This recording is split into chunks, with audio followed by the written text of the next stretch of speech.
Boa tarde, gente. Eu sou Marina Simões, do curso de Letras com Espanhol. Eu vou falar agora da análise do discurso punk. Primeiro eu quero explicar o que é punk. Punk é a expressão em inglês que significa o jovem problemático. Então, eles utilizam dessa imagem para a identificação do sujeito punk.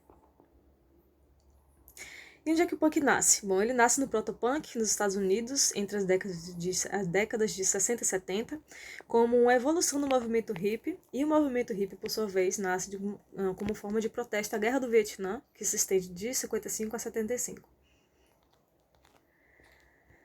O protopunk, ele é o quê? Uma mistura do rockabilly, a música hippie, ele tem outras influências como R&B, o rock and roll em si, que é uma música negra, né? Nós temos aí como a origem a Sister Rosetta Tharpe e o Elvis Presley, que era fã dela. A hard rock, o glam rock e as bandas de garagem. As bandas de garagem em si é que criam o punk com esse do-it-yourself rock, que é um rock fácil de tocar, então ninguém precisa ter experiência com nenhum instrumento, nem com canto para poder fazer essa música. E essa música, esse método, ele cria uma democratização da música, ou seja, qualquer pessoa ele pode fazer o punk rock, né? Eu apresento isso no tópico de punk e poder, porque eu gostaria de mencionar que o punk, ele, na verdade, eu vou falar sobre o punk e poder agora a apresentação inteira. E o punk, ele tem essa herança do hippie, né, do movimento hippie, que é a preocupação política e social. Como eu estou fazendo esse cenário do discurso com letras de música, a primeira música que eu apresento para vocês é a People Have the Power, da Patti Smith, que é considerada a avó do punk. E aí vocês podem ler, e eu vou ler só um pedacinho, sempre para deixar mais dinâmico, não ler muito o slide, né? Então, essa People Have the Power significa o povo tem poder. Então, o poder de sonhar, né? Foi decretado que o povo governa. Acreditamos que pode acontecer através da nossa união, né? Podemos transformar a revolução da Terra, temos o poder, as pessoas têm o poder. Então, essa letra, ela revela essa característica do punk de revolução e de entregar o poder na mão do povo, né? Essa vontade de descentralizar o poder na mão dos grandes governantes. Também trouxe para vocês a música Rebel Girl, do Bikini Kill, que é uma banda de punk feminista. E eles dizem, né? Quando ela fala, escuta revolução. No beijo dela, sinto o gosto da revolução. Então, o punk, ele sempre vai trazer menções a revoluções, né? Eles sempre vão querer mudar essa realidade. Também trago para vocês um fragmento de uma evolução do punk chamada Dark Cabaret, que é a Thank God I'm Pretty, da Emily Otton, que ela faz uma crítica com relação à realidade da mulher na sociedade machista, onde ela diz que, por ser bonita, ela consegue fazer um homem gaguejar, mas significa que quando está escuro lá fora, ela tem que correr, se esconder e não pode olhar para trás. Então, graças a Deus, eu sou bonita. É uma música que trabalha muito com sarcasmo e ironia. O punk, ele tem essa característica de que os lugares onde ele começa a se desenvolver, o povo, ele se interessa pelo punk sempre em momentos de crises sociais e econômicas, etc. Então, no Reino Unido, por exemplo, no final da década de 70, ele surge como resposta para a crise econômica, racismo e xenofobia. E aí eu trago para vocês um fragmento da anarquia no UK, dos Sex Pistols, onde eles mencionam alguns movimentos, né? De independência, e eles criticam, né? E eles repetem no final: eu quero ser anarquia, eu quero ser anarquia. Então, o punk, como é que ele responde com essa questão do poder? Ele responde de forma que ele não aprecia as formas de opressão, ele não curte.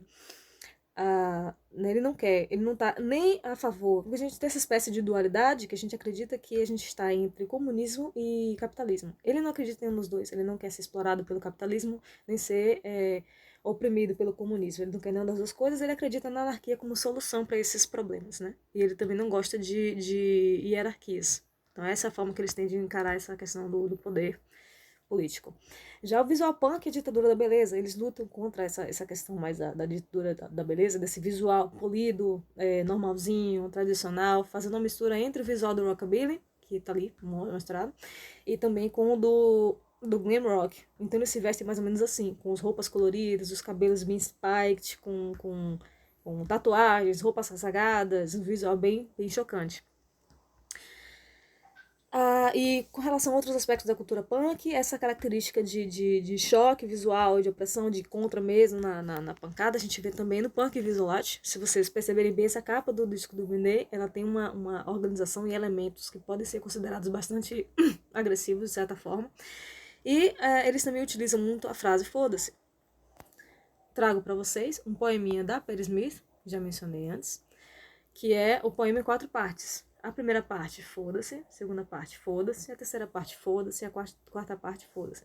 Eu sei que o xingamento pode ser desconfortável para muitas pessoas, mas eu não posso passar essa apresentação sobre punk rock sem falar, porque o punk ele se identifica muito com essa frase em especial, né? Com essa palavra.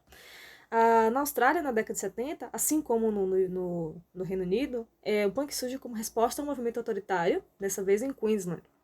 E aí eu trago para vocês também o Hino para o ano 2000 do Silverchair, que é uma música que a gente pode inclusive cantar agora para a situação brasileira. Nós somos os jovens, vamos tirar de você o seu fascismo. Talvez a gente não queira viver num lugar onde a inocência é tão curta. Vamos compensar você no ano 2000. Então, essa música é como se fosse uma promessa de revolução para o fascismo que estava crescendo naquele lugar, né?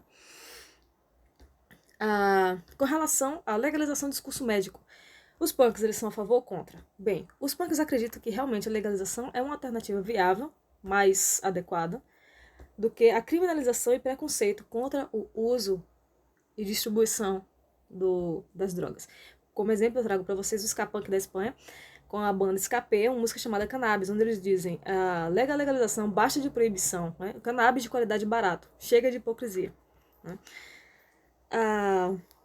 Assim como nos outros lugares, como no UK, na Austrália, o punk rock ele veio para o Brasil também na década de 70, e aí eu botei para vocês uma pequena lista de algumas bandas, e vocês com certeza conhecem Charlie Brown e Raimundos, né?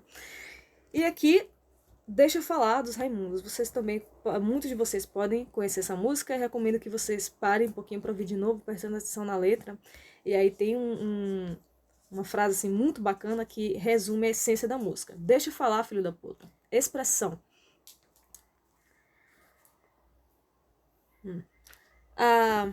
O punk, de acordo com Natália Sarmento Garcia, em 2015, ela menciona que o punk é um movimento social em si. Então eu precisava colocar essa frase para vocês, porque isso coloca também que o punk é um movimento social em si, até dentro pelo ponto de vista dos estudos que são feitos com relação ao movimento punk. Juventude, política, revolta, contestação, cultura e arte. Será que isso tudo é punk? Bom, punk, na verdade, ele vai mais pela contracultura, anarquia e estilo de vida. Estilo de vida, né? Eu mencionei aqui, por exemplo, o que é o punk, né? O Billy Joe Armstrong, o vocalista da banda Green Day, ele menciona uma coisa que aconteceu com ele, que um homem perguntou pra ele o que é punk. Aí ele chutou uma lixeira, e aí ele falou que isso era punk. Aí esse homem foi e chutou a lixeira também, e disse, isso é punk? Ele perguntou, ele falou, não, isso daí é só moda. Então, punk é uma coisa que você faz pra você se identificar com o punk, não porque outras pessoas estão fazendo. Mas o que acontece quando o punk vira modinha? Vou falar isso mais na frente. O punk é estado de espírito. A Patti Smith, na entrevista, ela disse que Mozart era um punk rock. Por quê? Porque o punk, na verdade, desligando ele apenas daquela questão musical, mas trazendo ele como realmente uma atitude, ele é a atitude de quebrar padrões. É o que aconteceu, por exemplo, com o Marcel Duchamp, quando ele apresentou a obra Fountain. Então ele pode ser considerado punk. Aí, punk, por que não? Quais são os preconceitos contra o punk? Bom, o punk em si é dito como se vem de baixo, não é erudita, se opõe ao status quo e à ordem social e política, e ele causa contraste, como a gente pode ver, por exemplo, na música No Cigarro Melancholy. Diga-nos quem você é, o que você quer se tornar. Você conhece o seu potencial e não se estenda. Mas eu não quero ouvir isso, eu não aceito isso. Eu não me importo mais em pertencer. Então, com essa música, eles dizem que eles não se importam mais com essa questão de, tipo, exemplo, o preto favelado, ele sempre vai ser o pobre. Ele nunca vai poder ser médico, nem nada além disso. Então, ele não se preocupa com isso, eles são contra isso, né? E aqui, mas... Peraí, voltando. E contra o pop punk, o próprio punk tem um movimento, assim, um pouco de preconceito contra o pop punk, porque é popular e virou modinha, e eles acham que isso faz com que ele perca força política. Mas será que ele realmente perde essa força política? Bom, eu acredito que não, porque sendo pop, ele na verdade, consegue alcançar um número maior de pessoas, ele consegue atingir as massas, então isso pode ser que ele seja mais eficaz numa mudança social efetiva. Eu apresento para vocês o Give Me One Good Reason, que realmente dá um resuminho no sujeito punk. Eu sei que já falou do sujeito, tá analisando o discurso agora, mas aí vocês podem ler se vocês tiverem interesse. E a função do punk. Eu botei hoje, mas na verdade não é só hoje, é sempre. É o tocar foda-se. É mais do que uma forma atemporal de lutar contra o sistema opressor. É uma forma de expressão e de alívio psicológico. Então, eu trago para vocês um fragmento de uma pesquisa, né? Sobre xingar ajuda a controlar a dor? Os pesquisadores dizem que sim. E aí vocês podem ler aqui que esse pesquisador... Aqui. Cadê? O professor da Universidade de Keele, na Inglaterra, afirma dizer existe uma razão pela qual o xingamento é a primeira reação à dor. Ele acredita que os palavrões, na verdade, aliviam o sofrimento.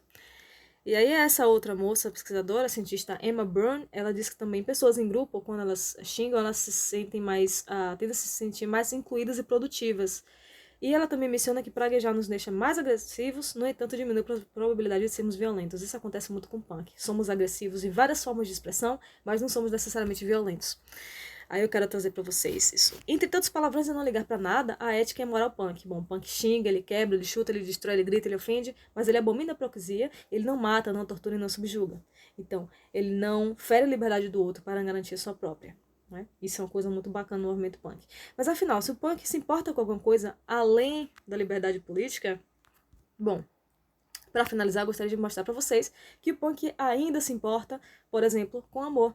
Então, eu mostro pra vocês a letra, um pedacinho da letra de Baby I Love dos Ramones, onde eles dizem: eu já te disse como é bom te abraçar. Baby, eu te amo. Eu amo só você. Então, com isso eu finalizo minha apresentação. E, na verdade, tem um videozinho pequenininho que eu não vou passar porque eu não tenho mais tempo. E tem as minhas referências. Obrigada.